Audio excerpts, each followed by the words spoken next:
Hi friends, welcome back to Nithya Loka channel. ಇದು Thursday mini vlog. ನಾನು ನೆನ್ನೆ ಊರಿಂದ ಬಂದೆ. ಸೊ ಊರಿಂದ ಬರಬೇಕಾದ್ರೆ ಇವತ್ತು ಈ ಸಲ ಮಾವಿನಕಾಯಿ ಸೀಸನ್ ಆಗಿರೋದ್ರಿಂದ ಒಂದಷ್ಟು ಮಾವಿನಕಾಯಿಗಳು ಬೆಳೆದಿದ್ವು. ತೋತಾಪುರಿ ಮಾವಿನಕಾಯಿ, ಅದ್ರ ಜೊತೆಗೆ ಪಂಪ್ಕಿನ್ನು, ನುಗ್ಗೆಕಾಯಿ, ಪೇರಳೆ ಹಣ್ಣು, ಅದೇ ರೀತಿ ಲೆಮನ್ನು, ಸೊಪ್ಪು ಈ ರೀತಿ ಎಲ್ಲ ತೊಗೊಂಡು ಬಂದೆ. ಸೊ ತೊಗೊಂಡು ಬರಬೇಕಾದ್ರೆ ಇಲ್ಲಿ ನೋಡ್ಬೋದು, ನಾನು ವೀಡಿಯೋದಲ್ಲಿ ತೋರಿಸ್ತಾ ಇರೋದು ಪೇರಳೆ ಹಣ್ಣು ಅಂದರೆ ಚೇಪೆಕಾಯಿ. ನೋಡೋದಕ್ಕೆ ತುಂಬ ಸಣ್ಣದಾಗಿದೆ, ಬಟ್ ಟೇಸ್ಟ್ ಸಕ್ಕತ್ತಾಗಿತ್ತು. ಅದೇ ರೀತಿಯೇ ಇದು ಸಣ್ಣ ಸಣ್ಣ ನಿಂಬೆಹಣ್ಣು. ಸೊ ಈ ನಿಂಬೆಹಣ್ಣು ಅಷ್ಟೇ ನೋಡೋದಕ್ಕೆ ಸಣ್ಣ ಗಾತ್ರದಲ್ಲಿ ಆಗಿದ್ರು ಇದರಲ್ಲಿ ಏನಾದರೂ ಜ್ಯೂಸ್ ಮಾಡಿದ್ರೆ ಮಾತ್ರ ಸಕ್ಕತ್ತಾಗಿರುತ್ತೆ. ಸೊ ನಮ್ಮ ಮನೇಲಿ ತುಂಬ ಎಲ್ಲರೂ ಇಷ್ಟಪಡ್ತಾರೆ.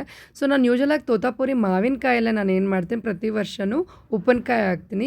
ಈ ಸಲಿನೂ ಅಷ್ಟೇ ಒಂದು 5-6 ತೋತಾಪುರಿ ಮಾವಿನಕಾಯಿಗಳನ್ನ ರಾತ್ರಿನೇ ಸಣ್ಣ ಸಣ್ಣದಾಗಿ ಹೆಚ್ಚಿಟ್ಕೊಂಡು ರಾತ್ರಿ ಎಲ್ಲ ಒಂದು ಕಾಟನ್ ಬಟ್ಟೆ ಮೇಲೆ ನೆನೆಸಿಟ್ಟಿದ್ದೆ. ಸೊ ಕಾಟನ್ ಬಟ್ಟೆ ಮೇಲೆಲ್ಲ ರಾತ್ರಿ ಎಲ್ಲ ನೆನೆಸಿದ ಮೇಲೆ ಬೆಳಗ್ಗೆ ನಾನು ಏನು ಮಾಡ್ತೀನಿ, ಆ ಮಾವಿನಕಾಯಿಗೆ ಉಪ್ಪಿನಕಾಯಿ ಒಗ್ಗರಣೆ ಕೊಡ್ತೀನಿ. ಸೊ ಇದು ತೋತಾಪುರಿ ಮಾವಿನಕಾಯಿ ಯೂಶಲಾಗಿ ಮಾಡಲ್ಲ, ಬಟ್ ತೋತಾಪುರಿ ತುಂಬ ಹುಳಿಯಾಗಿದ್ದರೆ ತುಂಬ ಚೆನ್ನಾಗಿ ಬರುತ್ತೆ. ಆಮೇಲೆ ಎಷ್ಟು ದಿನ ಇಟ್ಟರೂ ಏನೂ ಆಗೋಲ್ಲ. ಸೊ ತುಂಬ ಚೆನ್ನಾಗಿ ಬಾಳಿಕೆನೂ ಬರುತ್ತೆ. ಸೊ ಈ ಮಿನಿ ವ್ಲಾಗ್ ನಿಮ್ಗೆ ಇಷ್ಟ ಆಗಿದ್ರೆ ಲೈಕ್ ಮಾಡಿ, ಶೇರ್ ಮಾಡಿ, ಸಬ್ಸ್ಕ್ರೈಬ್ ಮಾಡಿ ಫ್ರೆಂಡ್ಸ್.